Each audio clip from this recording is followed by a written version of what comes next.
by me. My name is Anton Benderzseszk. I'm director of Economus Economic Research Foundation here in Hungary, a think tank, a Hungarian think tank.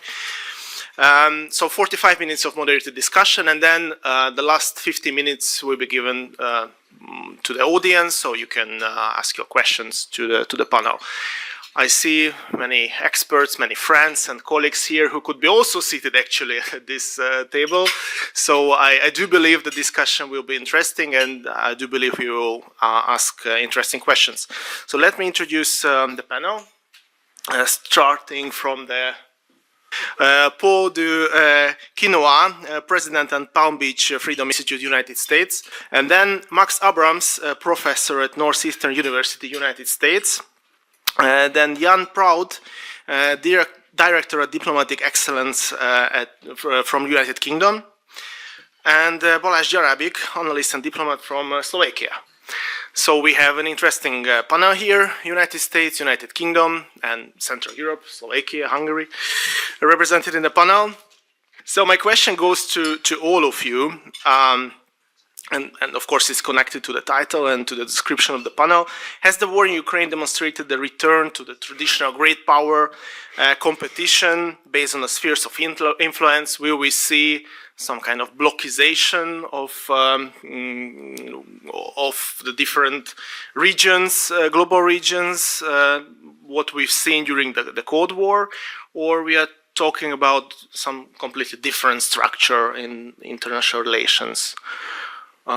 Maybe let's start from Balázs, and then maybe Paul will get back once we will get there. Yes, thank you. And hi, everyone, and thanks for the invitation. I really appreciate it. I just actually came back from Kiev. I was there on Monday night as well, which was really horrific. Felt it's exactly like even our hotel is under attack by all the drones. Things are really changing there very fast. But just to answer very quickly, a few thoughts on the blocks as well as the sphere of influence. When I'm a former diplomat, was seconded to the EU security mission until end of 2022, and I have been researching the EU Eastern Partnership forever, since actually its inception. So I know European colleagues don't really like to talk about it, but like what is the Eastern Partnership was all about from the very beginning. It was the EU sphere of influence. We just don't call it like that. It's a policy which was very effective in terms of soft power, and also trying to get an exclusive zone. Like keep the Russians out as much as possible. There was a Russian reaction with the Eurasian Economic Union, obviously a different one, but very much designed based on the EU. So this kind of competition between the blocs, Russia is not a bloc, obviously, it's a federation officially, and the EU has been going on in the region in Eastern Europe for quite a lot of times. We do not talk about it in this way, but essentially that's how it is. Now with the Russian invasion, or as the Ukrainians like to call it, the full-scale war, simply because from Ukrainian viewpoint this war has been ongoing with the Crimean annexation of Russia, as well as the conflict in Donbass. So the full-scale war has really broken this. It broken the Eastern Partnership policy, but also, as I used to describe, that the Russians' soft power has become really a failure, starting from the Eurasian Economic Union and other projects or efforts, and you can feel it, for example, in Kiev, how much the Russian influence and soft power is down. So they pull out the gun for various reasons, and from my perspective, when you're pulling out the gun, you're not really winning. You're pulling out the gun because simply you think that there are no other arguments left, and that's what we've seen. It's really I don't like the term full-scale that much because I understand why they're using it, because any war is, in my reading, is full-scale or quite full-scale. But this was, it certainly is. And so that kind of changed the dynamic. It's ended, I think, the soft power influence. It's also very important, like not only the Eastern Partnership is there, but the EU integration as such. As a soft power, the EU has been, after the big The big enlargement in 2004 has been toying with this. They came up first with the the Eastern Partnership, but that's also a big guess whether the Eastern Partnership as well as the Association Agreement are instead of membership or toward membership. And just before the war, it was very clear that the Association Agreement meant to be the end of the process and not the beginning, meaning it's instead of membership. And the war has changed that dynamic as well. Now, officially, membership and EU integration is on the table. Unofficially, I can tell you that it's not really. So it is still, we want officially Moldova and Ukraine, but unofficially, we understand that this is also more a symbolic act to mobilize Ukrainians in the war, to make sure that there is a EU integration perspective or EU membership perspective for the Ukrainians who are fighting against the Russian invasion. So what I wanted to say, and ending up here, this has been always the case. What the war brought is an abrupt end toward this. Now Europe is in the breaking point simply because what you see in the European Union is the isolation from Russia to the maximum extent. It used to be the Estonian strategy, and now it's fully a European strategy. A big question for Europe, I think, at this stage is whether this is going to be the case or what the US policy shift to have a Russia policy as well as relationship, the diplomatic rehabilitation of Russia means for the European Union. If you look at the latest, the 18 sanction package, for example, in my reading, it's not only anti-Russian, it's also anti-US because they put in Nord Stream and a couple of other items into that maximizing the isolation from Russia simply, as well as on Belarus, because that's also strengthening the sanctions on Belarus out of the blue when the US is trying to also improve the relationship with the Belarusian regime. So I will stop here. Yeah, thanks. Thanks for inviting me today. I was a British diplomat for 24 years, including 4.5 years in Moscow from 2014 to 2019, from the onset of the Ukraine crisis through the Salisbury Nerve agent attack, through sanctions and everything else. But it's clear to me that actually the conflict in Ukraine started as a great power conflict between the US essentially and Russia, something that John Mearsheimer spoke about this morning. The EU partnership agreement was really Europe's attempt to kind of peel off former Soviet states from European influence by offering concessions that it had no intention really of delivering upon. That's why none of the partnership members have been able to join the EU or look likely to join the EU anytime soon, and that includes Ukraine, because actually the war in Ukraine just kicks down the hot can of Ukrainian membership, which could have potentially quite devastating effects for the whole financial and political settlement of Europe itself. So on the question of blocs and geopolitical actors, I mean, I think actually the EU is a bloc, but I don't think it's a geopolitical actor, quite frankly. It's too kind of driven by nationalist sentiment in each of the countries that drives the lowest common denominator kind of policy making, including on Russia. That explains why Europe hasn't been able to mobilize sufficient support and resources to kind of provide Ukraine with the material that it needs to fight a war, while at the same time promising to support Ukraine for as long as it takes. So Europe is essentially kind of caught in these internal contradictions that it can't kind of break free of. And what I see happening now, as Trump moves away from the sort of Obama-Biden era of kind of confrontation with Russia, the Europeans are kind of circling the wagons, trying to kind of maintain that hard line towards Russia, while at the same time not confronting the fact that actually they no longer have the resources to continue the proxy war beyond this financial year, but kicking the can down the road because they know when the war ends, on terms that will be definitely unfavourable to Ukraine, the whole issue of accession will rear its ugly head, and that will raise a whole bigger set of much more complicated questions for Europe itself. So that's my opening pitch. Over to you. Thank you. So the question, as I understand it, is about should we understand the war in Ukraine in terms of spheres of influence? And I think that more fundamentally, if you back up, this is really a question about, to understand the war in Ukraine, how much does physical geography matter? So how much does physical geography matter in terms of explaining the war?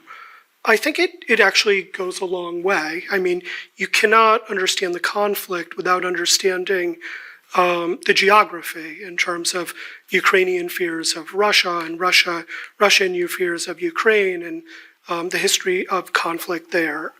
I also think that geography goes a long way in terms of explaining variation in concern about the war, where Europe, is closer to the conflict and cares more about it than, say, the United States. Even within Europe, I think that this explanation can help to predict variation in concern over the conflict, where countries which are located closer are disproportionately concerned, although they might not necessarily be concerned in the same way.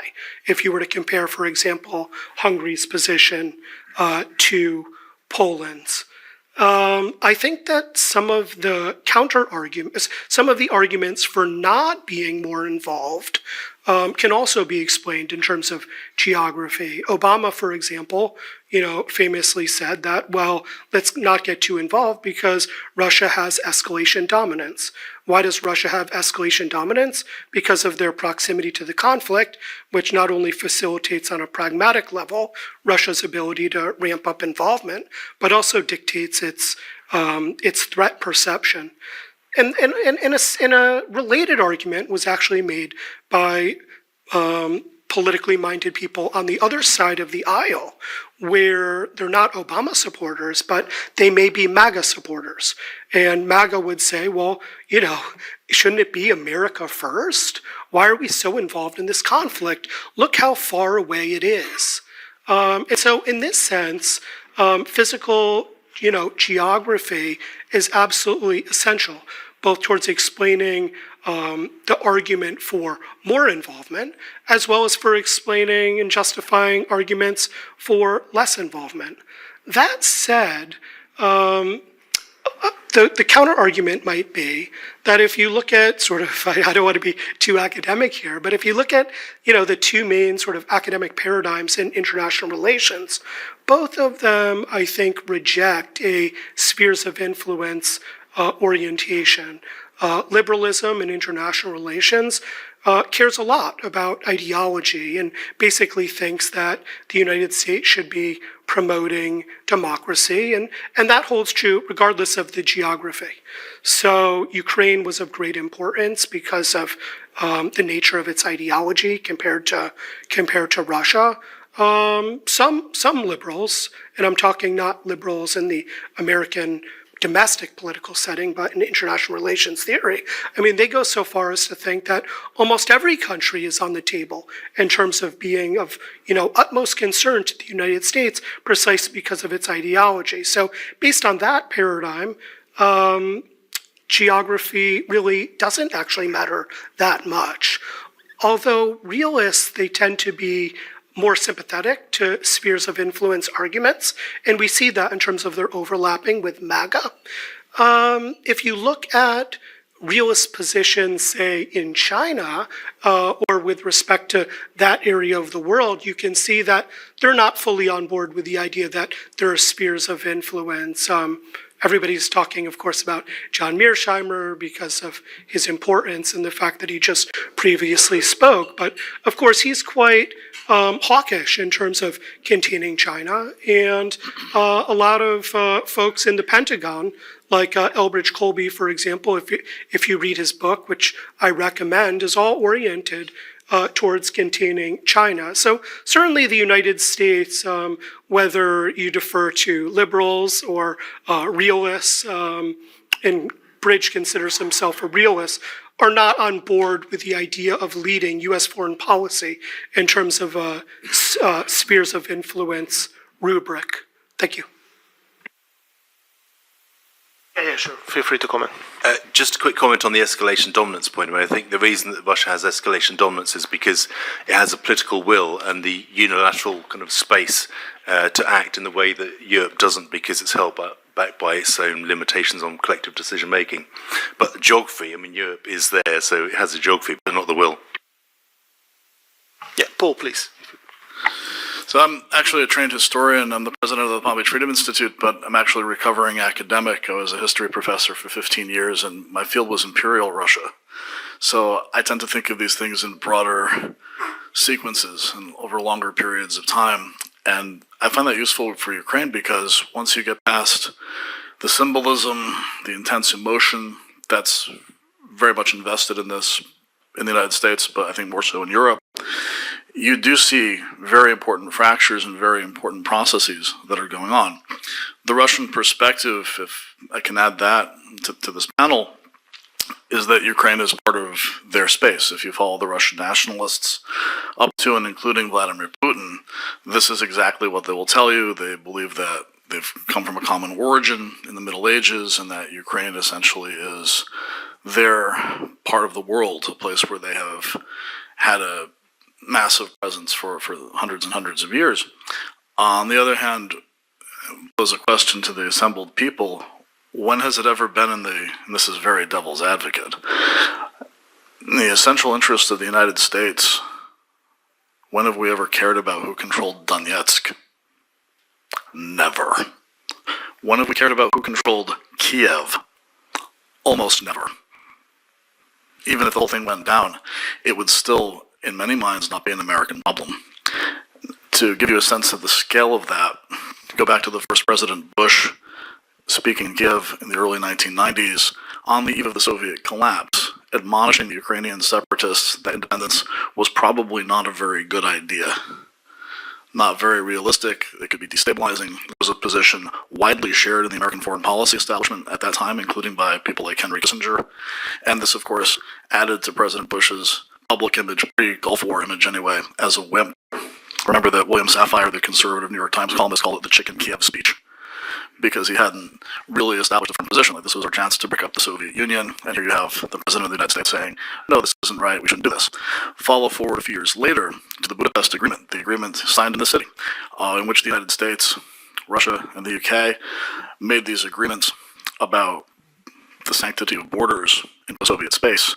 If you look at the really fine print, there is absolutely no U.S. assurance of assistance to Ukraine if it would be attacked. We promised them humanitarian aid if they denuclearized. It was thought that if we had a security guarantee, unilateral, multilateral, or bilateral, that it would be too provocative to Russia. Who signed the agreement for the United States in 1994 was Donald Blinken, former ambassador to Hungary and father of Biden's Secretary of State, Anthony Blinken. Right? These patterns should never be ignored. So as you go forward, you will see this jockeying of position. America that's not so interested in Soviet space, at least within the NIS part of it, the newly independent states regions, but at the same time very eager to move into Central and Eastern Europe. And a Russia that would like to resurge. And within the Russian leadership, this is going back again 300 or 400 years, there are always two factions. One that's more open to dialogue with the West, even for integration with the West, and another that looks into Russia as either an Asian power fundamentally or as something of its very own. We use this term Eurasianism, which is actually have a renewed popularity now with Mr. Dugin and the ideologists more closer to Putin.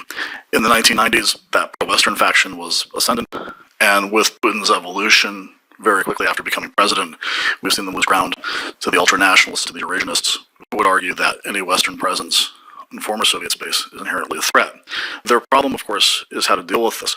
And for all the talk we've had at the conference about a multipolar world, like how many B-2 bombers does Russia have in Diego Garcia right now? None. Why are we all speaking in English in Budapest at this international conference? Because we don't live in a multipolar world, we still live in a unipolar world. And you can think otherwise if it comforts you. But that's about all it's going to do in practical politics. Now, what that means for the Russians is that they have to function essentially as what Barack Obama called them, a regional power, to try to be a spoiler in international affairs. And if you want to understand what's happening in Ukraine, I would look at the longer duration of Russian policy toward the former Soviet states, particularly in Central Asia, where they tried and eventually succeeded in forcing the U.S. to give up the base in Manas and Kyrgyzstan. I'd look at Georgia, where they fought a spoiler conflict when it seemed like Georgia might be heading toward NATO membership in the early thousands. I'd look at Moldova, where they maintained a military presence. And then finally, at Ukraine, where they've been active since 2014. In every case, what the Russians have pursued is a frozen conflict. Why would you want a frozen conflict? What's the advantage to Russia? We're talking about, at an official level anyway, EU membership or prospective NATO membership for these countries. But if you look at the terms, what do you have to do? To be a NATO country or an EU country, you have to have undisputed borders and unchallenged territorial integrity. Right? At least de facto, this is what you absolutely have to have. It was imposed even on Hungary. When Hungary joined the EU and NATO, they had to recognize the border, recognize that Transylvania is Romania now, and this is the way it would be. It was done to Germany when it unified in 1990 as a NATO power. This is the formal acceptance of the post-World War II borders, without which they couldn't hope for membership in NATO as a united country. And it's been done progressively. Now, if you want to stop a country from becoming either EU or NATO, what must you then do? Make sure its borders are disputed. Georgia's borders are disputed. Abkhazia and Northern Ossetia are Russian territory. They're handing out Russian passports to the local population and telling them that they're Russians and challenging anybody who would dispute that status quo. The international community may not like it or recognize it, but so what? The point is to dispute the border, not to police people. Same thing in Moldova. Russian true presence, this Transnistria issue that doesn't go away, effectively prevents Moldova from ever acceding either to the European Union or to NATO. Think about Ukraine.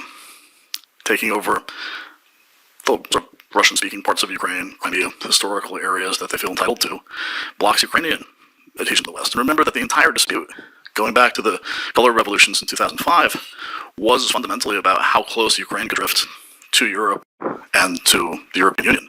Disrupting the economic arrangements that were coming into place was an essential part of Russian strategy in maintaining Yanukovych in power until 2014, and then also trying to disrupt any kind of pro-Ukrainian relationship. Now, I think in some ways that strategy obviously has backfired. Again, this idea of a multipolar world falls pretty flat when you ask the question of if Russia's an equal pole in the world politics, how come it can't defeat its own former satellite state after 3 years of 1,000 days in the title of our battle of brutal warfare? If you're so great, why can't you achieve this fantastic military goal? And also, I think it alienates Ukraine permanently, because if you take over the Russian-speaking sections, you make them Russian citizens, and in the event of a peace deal, they'll never again vote in Ukrainian elections, so there'll never be a democratically chosen Russian party within that country ever again.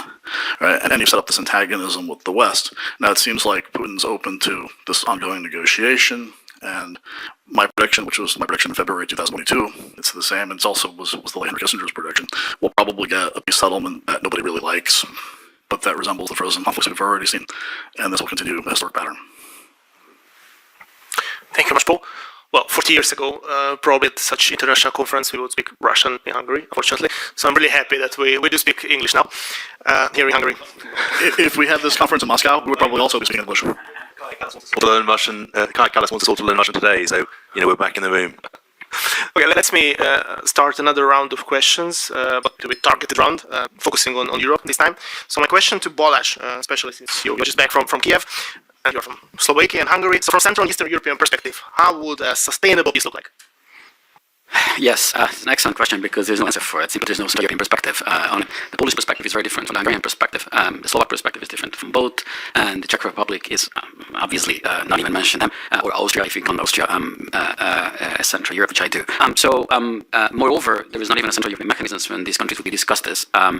Some of the countries are a very big part of the coalition of the willings, and all of these countries are being influenced by the influx of Ukrainian refugees, as well as Western media coverage, how we're seeing the war in Ukraine as well. But one thing I can say is that also Central Europe is under a very heavy influence. The first region which is heavily paying the price, mostly the economic price. This is the region where it's mostly dependent on the Russian energy still. The EU as such is long, there is no dependency on the Russian energy, but here some of the countries, particularly Hungary and Slovakia, is. So there's a lot of factor which is influencing history, obviously Poland, which is influencing the region's relationship with Ukraine. And based on my conversation, I think it's already, even the presidential administration in Ukraine realized that Central Europe relationship are really down.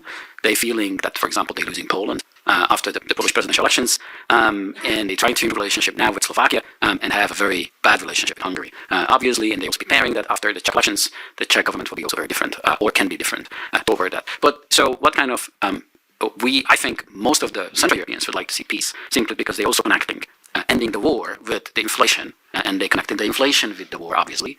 So when I'm talking to my Ukrainian friends and trying to explain that Slovakia, the Slovak public, is not necessarily pro-Russian when they're supporting peace, they're actually pro-peace. And it is the Ukrainian context which is defining pro-peace as pro-Russian. It's really not the Slovak context. So, Central Europe feels the war first and foremost simply because we are the closest, and therefore the Central European and the ordinary people are really want the peace simply because the war is the closest.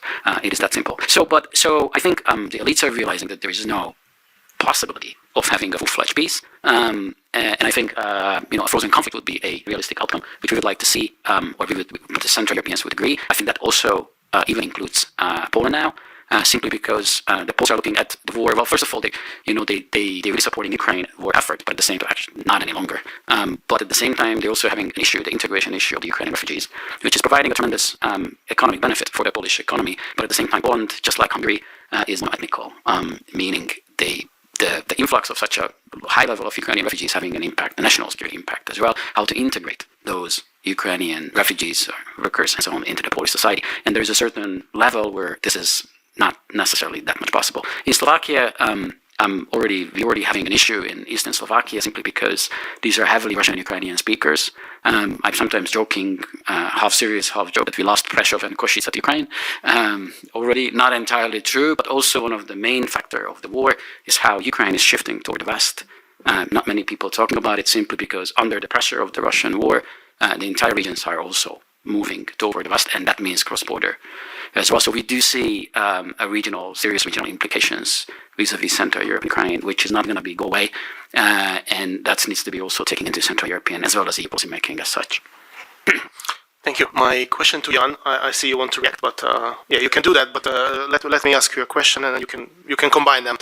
So, from UK perspective, how has the United Kingdom's view on European security has changed or evolved since the Brexit, and how does the UK see itself? Is it a breach between the US and Europe, or it's a buffer? I'm not entirely sure that the UK really has a clear sense of its role in European security going forward, given its kind of very limited commitment to increase defence spending. But I mean, Keir Starmer is trying to position Britain as a bridge between Europe and the US under President Trump. That hasn't really succeeded because that kind of circling of the wagons that I mentioned earlier, has solidified itself. Starmer's not been able to kind of find any common ground between the Europeans, which are becoming anything more hardline on continuing the war at the time when Trump is trying to sort of deliver some sort of a peace. The UK, in terms of its defence capabilities, just isn't big enough really to affect significantly European security unless it works in partnership and collaboration with its European partners.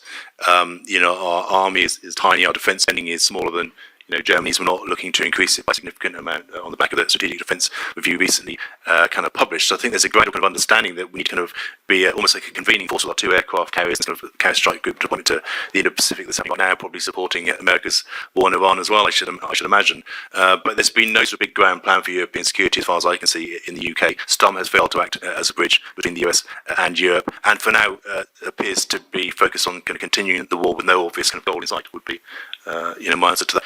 Briefly, to come back on Paul's thing, which I really enjoyed actually, Paul, your talk is fascinating, particularly on the Blinken point. There's one point of disagreement I had there, though, on the issue of partition, because if you look at the example of Cyprus and also West Germany, which you in fact mentioned, they were able to integrate with Europe while being partitioned. And I just happened to know in the room who visited Turkish Cyprus quite recently, but that's another story altogether. Thank you, Jan. I have a combined question to Max and Paul. So it would be interesting to see your point of view on Europe from the United States. How do you see the so-called strategic autonomy, which was announced by European leaders? What does it mean in 2025? And is it possible for Europe to develop such autonomous security policy, or it will be always dependent on the United States in terms of military and security? I'm going to do something panelists seldom do. I'm going to cede my time to Paul just because I'm happy to be here, but my bread and butter expertise is really terrorism, counterterrorism, IR security, Middle East stuff. Maybe there'll be some Q&A related to that. There does seem to be a strong undercurrent in views, probably because this is based in Hungary, for a realist understanding of the conflict in Ukraine.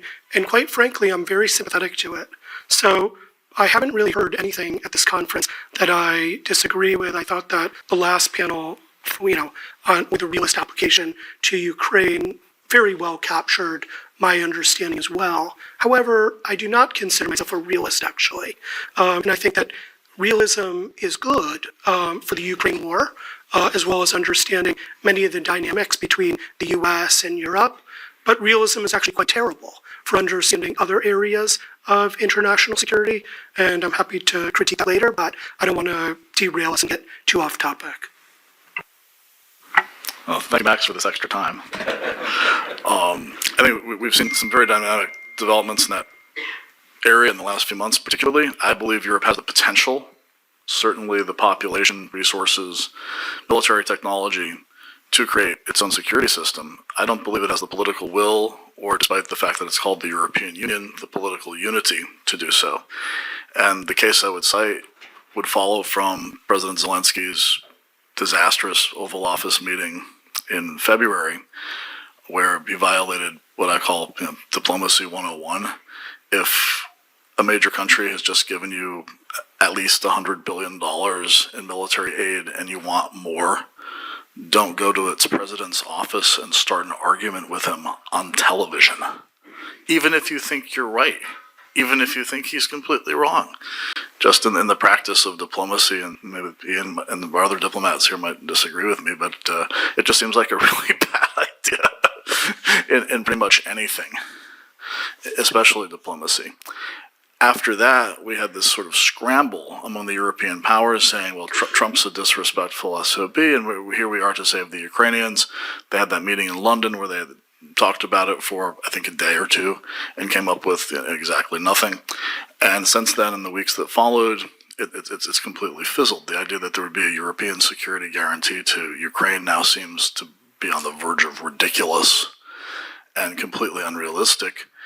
And the sort of modus operandi that they've come up with is what the American Treasury Secretary Steve Bessent calls an economic security guarantee. The Americans get mineral rights, broadly speaking, in Ukraine, and as a result, that gives the Americans a stake in defending Ukraine's independence, but it will be the Europeans that are the first line of defense. There have been some attempts, I think, in the political science realm to compare these sort of parallel conflicts between Russia and Ukraine and between Israel and its adversaries in the Middle East. I think the one point where you can compare them well, in a lot of cases they're apples and oranges, but a place where you can compare it well is in this idea of a security guarantee. And I think unless the bombing has started during the panel, which it may very well have, what we're probably seeing in the Middle East could be, I don't know. They're weighing the options carefully. But what you see is essentially an American outsourcing of its security protocols to Israel in denuclearizing Iran through force without direct involvement. Now, how big that mountain is and whether the Iranians are willing to surrender unconditionally are the great unknowns, but it may or may not involve American military I didn't power. know this was allowed, the Middle East talk. I would have gotten in more. Well, Max, you can have some of your time back if you'd like. I should add, much of my academic career was spent in the Middle East, so I was 14 years between Cairo and Beirut watching this live back when it was still fun. Max, would you like to comment on that? Maybe. Sure. I mean, I'll give a few quick critiques because I've thought a lot about this with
with respect to how poorly realists have fared in terms of understanding what's going on in the Middle East. Realism has, again, been really good for understanding the war in Ukraine. But what I've found is that realists, sort of almost by definition, they don't regard without understanding the degradation of Hezbollah, you cannot understand the fall of Assad. The so-called rebels, or whatever you want to call them, they acknowledge that they took Aleppo and then headed to Damascus precisely because Hezbollah had been so degraded, contrary to John Mearsheimer's predictions. The fall of Assad may very well not have happened without all of this success against the so-called Ring of Fire. In the Israeli war, I know this, that Netanyahu really began planning in earnest attacking Iran only after neutralizing the so-called Ring of Fire without understanding the Hamas attack and then Hezbollah's declaration of war against Israel, Israel's success against both Hamas and then Hezbollah. You cannot understand the timing at all of Israeli operations now against Iran. So I do think this is a useful theory, this paradigm that seems to be applied both explicitly and implicitly to one of the main focuses of the conference with Ukraine, but in my bread and butter area, it fares abysmally. Thank you, Max. Balázs indicated that he wants to comment something. Yeah, I want to kind of divert back from the Middle East back to Ukraine, and since I'm the only EU national and former EU official, I would be happy to kind of try to describe very quickly what the EU is really aiming at this. Indeed, the coalition of the willing was a reaction on the Oval Office. I fully agree.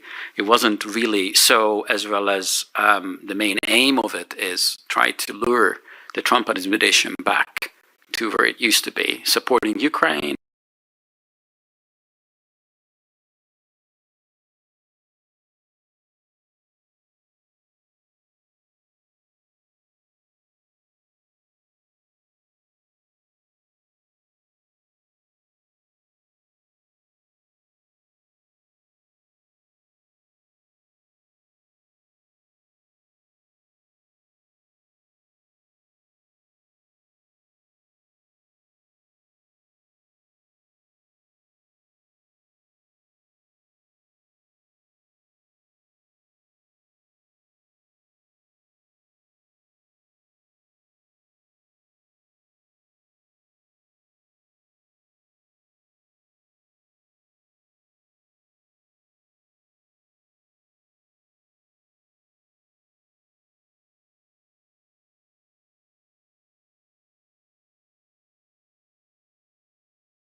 Essentially returning to the Biden-era policy. And so what we're seeing ever since is exactly that. It's not the on paper incredible amount of defense budget, which so far is on paper, but they're working on it. And all this is a reaction on Trump is that finally this money would be increased as an investment into Ukrainian military production. I think it's also a very important thing, but it's a long game. It's certainly not going to help the Ukrainians anytime soon. But this is also something which is another emerging kind of understanding that the only security guarantee for Ukraine is going to be its own army. And not much else. So therefore, and this is one of the big topics between the Russian and Ukrainian delegations, the so-called demilitarization, which is a key issue for any peace talks later on. The Ukrainians could always, the Danish could always, in their model, sell us Greenland and get the revenue that way. It's always great to have Americans telling us what to do. It's just a suggestion. Thank you. Well, we still have 40 minutes, so I would like to open the floor for questions. Please let it be a question, not a statement. And please introduce yourself. I will collect 3 questions. And then we have Evgeny, we have Peter, and gentleman further. Yes, so let's start with Evgeny. Thank you very much, Anton. Evgeny Preherman, Minzdala, Council on International Relations in Belarus. So if we work on this premise, which we heard today during this panel, but also in the morning, that the best we can get out of this terrible war is frozen conflict. Obviously, that will not allow a proper discussion about a new fully-fledged security architecture in Europe. But what will still, in your opinions, and I'm interested in everyone's opinion, be possible as a matter of discussion in terms of the future of European security when we have this frozen conflict, but when we still need to discuss ways of minimizing, reducing military risks and tensions, basically dealing with the security dilemma, more or less, on the border between Belarus and Poland, let's say. So what do you think is still feasible and meaningful to be discussed in this context for the future of European security while we don't have a solution for Russia-Ukraine war?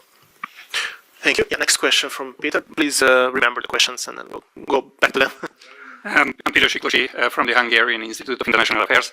And my question is, would a frozen conflict in Ukraine be so bad? After all, both the Second World War between Russia and Japan and the Korean War ended with only a ceasefire, which we can say is a frozen conflict. And both of these countries, I mean Japan and South Korea, eventually became very successful countries. Couldn't that model work in the Ukrainian case as well? Thank you. And then we have the gentleman there. Yes, please.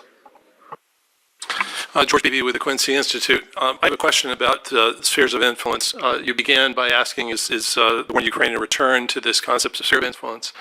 And it seems to me that the kind of sphere of influence that we're talking about matters. You could argue that during the Cold War, Finland was in the Soviet sphere of influence, but it had a much different relationship with the Soviet Union than members of the Warsaw Pact tended to have. And I think one of the questions we have to ask here is, if Russia is looking for a sphere of influence in Ukraine, is it a sphere of influence that allows a significant degree of political and economic self-determination in Ukraine, even if there are real limits imposed on the Ukrainian military and its security relationships? So I'd wonder if you could comment on that. Thank you. Gentlemen, we have 3 questions. So if you want to start, you can react only on some of them, all of them, whatever you want. So I think my response actually goes to all 3 questions. We spent a lot of time talking about the security aspect, and clearly that's very important. There will be a frozen conflict when this war eventually ends. But looking to the future, the best way to kind of secure Ukraine's future, Ukraine's security, is by some reckoning with the economic aspects of peace. And for me, I've boiled it down to kind of 3 R's. First is reconstruction and reform of Ukraine as part of its accession process. There will have to be massive investment. There will have to be kind of turbocharged reform, which has been on the back burner, frankly, since 2014, all efforts to actually reform, tackle corruption, deal judicial issues, and all those kind of things in Ukraine. That should be a massive priority for a European sort of engagement with Ukraine. But also a kind of reckoning with Europe's economic relationship with Russia. I think the best way to secure peace in Ukraine long term is to have an economic arrangement in which actually kind of Russia doesn't feel continued in a state of continued isolation economically from Europe, given the sort of low energy that it has to offer and that sort of thing. So that Europe has to kind of reach some reckoning with Ukraine and with Russia, so that there's a gradual normalization of economic relationships across Ukraine, Russia, and Europe itself, and that means a reckoning with Europe's relationship with the US, of course. And longer term, it's a reorientation within the multipolar world, recognizing that actually Europe's prosperity, Europe's security long term rests more in terms of its relations to the East more than to the West and across the Atlantic. And finally, sort of tackling this fixation we have on NATO as the underpinning. I actually fundamentally disagree that NATO has been the underpinning of European peace and security since the end of World War II, but setting that matter aside, moving much more towards the economic and the things that actually made Europe successful, in the first place. It's interesting how frozen conflict has a